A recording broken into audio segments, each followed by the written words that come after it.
Vous avez participé à un débat très houleux, qui restera, je crois, un moment fort de la journée.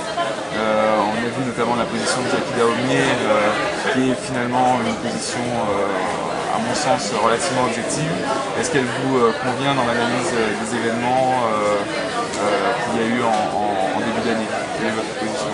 Jacky Dahomey a dit beaucoup de choses, donc quand vous dites relativement objectif, vous parlez de quoi? de la position par rapport la dérive LKP?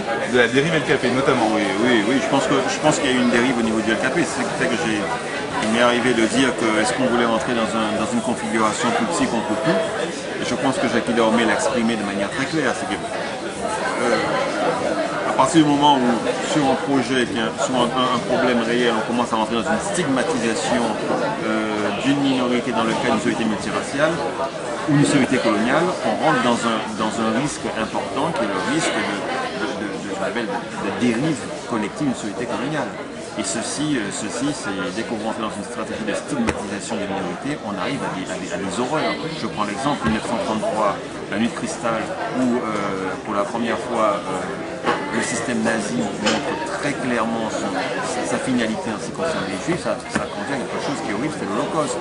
Vous avez eu aussi une stigmatisation qui s'est passée au Cambodge en 72-73, c'est quand les Khmers rentrent dans Phnom Penh, ils commencent à dire que tous les citadins qui sont cultivés, il faut les rééduquer. Stigmatisation, ça entraîne quelque chose d'horreur, une horreur, qui est un génocide.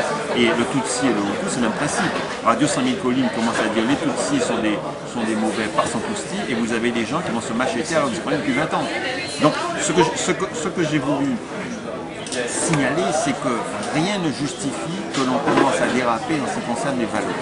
Et en particulier une société qui est une société multiraciale et qui de surcroît a vécu comme la nôtre le traumatisme de la colonisation. C'est pas que je dis qu'il n'y a pas de problème, je dis on ne joue pas avec le feu. C'est comme si vous avez une pièce saturée de gaz et vous allumez l'allumette pour voir comment ça fait. Il y a un problème. D'accord. Voilà. Cette histoire quand même a beaucoup marqué et continuera à marquer. Merci. Je sais pas comment manger tout ça. Ah oui, ça ira. Il n'y a pas de crevettes là-dedans. Non. Bon, ben on va voir. Cette histoire a quand même beaucoup marqué et très prégnant, en tout cas à l'heure actuelle encore, dans le dialogue social. Quoi, le fait que j'ai tout dessus? Non. Non, ah, d'accord. L'histoire de notre île, de l'île de la Guadeloupe ou de l'île de la Martinique. Oui. Donc le dialogue social est encore fortement empreint. Vos fonctions au MEDEF donc, ont été un peu bousculées lors de cette passade. Là, à la rentrée, vous avez fait une conférence de presse concernant les objectifs de rentrée du MEDEF, et notamment dans l'apaisement du dialogue social, qui est un travail qui doit continuer. Vous avez annoncé aussi des objectifs stratégiques en termes de développement économique, qui étaient de faire de la Guadeloupe le Singapour de la Caraïbe. Donc on a retenu cela, on aimerait que vous en disiez un peu plus. Qu'est-ce que vous voyez, qu'est-ce que vous entendez par Singapour de la Caraïbe? Est-ce qu'il y a des secteurs innovants sur lesquels il faut se développer? Quels sont les moyens qui seront à mettre en œuvre avec l'économie actuelle pour y arriver? Comment mettre en œuvre cet objectif? Quelle stratégie vous comptez appliquer derrière? Première chose, il faut le vouloir. Il faut le vouloir. Je veux dire par là, ça m'amuse beaucoup quand on me dit quels sont les secteurs qu'il faut développer. Singapour s'est développé sur une seule chose, sur la volonté d'un homme, ou la volonté d'homme et d'homme, de manière à dire nous allons faire de notre ville, qui était quoi? Vous savez que Singapour en 1900, il y a 40 ans, Singapour c'est quoi? C'est un port, une colonie britannique, c'est un port, j'allais dire c'est un bordel à pute. Voilà ce que c'est Singapour. Et Singapour est devenu en 40-50 ans ce qu'on appelle une cité-État. Donc je dis qu'il y a des modèles qu'il faut prendre. Quel est le choix qu'ils ont fait? Ils ont fait faire le choix de l'investissement dans les hommes. Ils ont fait aussi un choix qui consiste à dire nous allons travailler tous ensemble à la réalisation d'objectifs communs, et ils ont fait le choix de gérer ce qu'on appelle une répartition équitable de la valeur ajoutée produite. Donc il y a un consensus d'une population de manière à construire son avenir. C'est le premier élément. Après, je veux dire, il y a des opportunités, fondamentales qui existent en Guadeloupe. C'est premièrement, nous avons un potentiel énorme en ce qui concerne le tourisme, en ce qui concerne les services à la santé et en ce qui concerne une stratégie de coopération régionale. Je veux dire par là que nous sommes une part d'Europe dans un continent américain. Il nous faut savoir utiliser, tout comme Singapour l'a fait, ce qu'on appelle cette proximité, je dirais, de l'environnement caribéen et américain, tout en gardant une spécificité européenne. Une sorte de tête de pont de l'Europe, ou alors un point de passage de l'Europe dans le continent américain. Je crois que c'est là-dessus qu'on va travailler. Et là, tous les secteurs sont possibles. Je prends un exemple. Nous, si on fait de la Guadeloupe une plateforme de transbordement maritime, nous avons un port, travaillons-le pour capter ce qu'on appelle les flux mondiaux maritimes, ce qui est possible, parce qu'entre l'Asie et l'Europe, vous avez un flux important qui passe par le canal de Panama. Vous savez que le port de Panama et le port de Kingston sont saturés.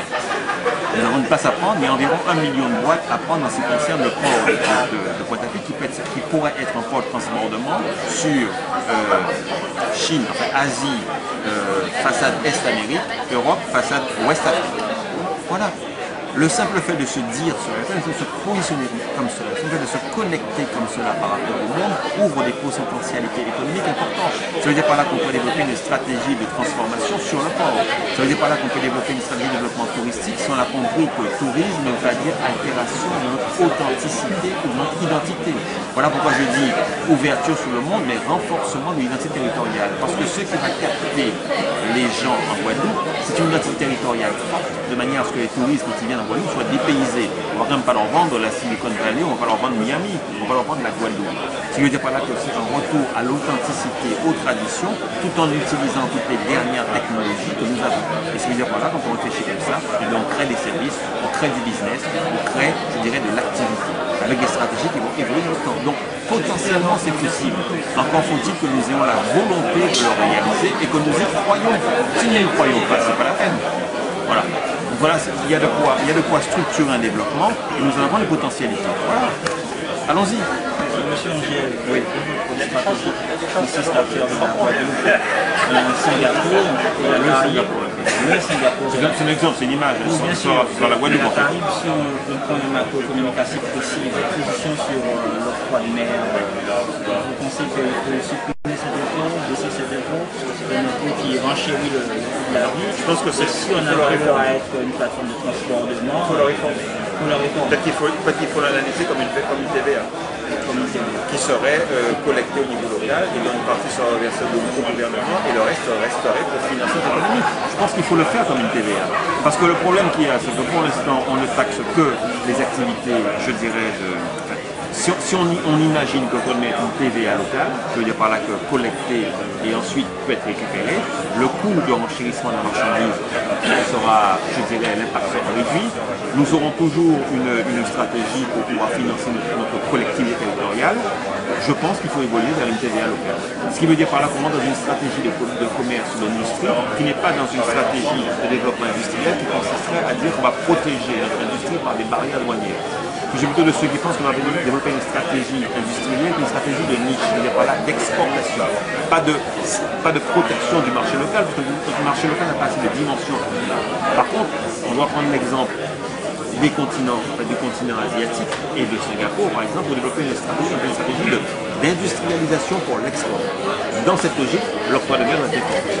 Ça veut dire par là qu'au niveau de la politique économique qu'on développe, on n'est plus dans une stratégie, ce qu'on appelle la stratégie protectionnisme, le développement de l'industrie par les barrières douanières.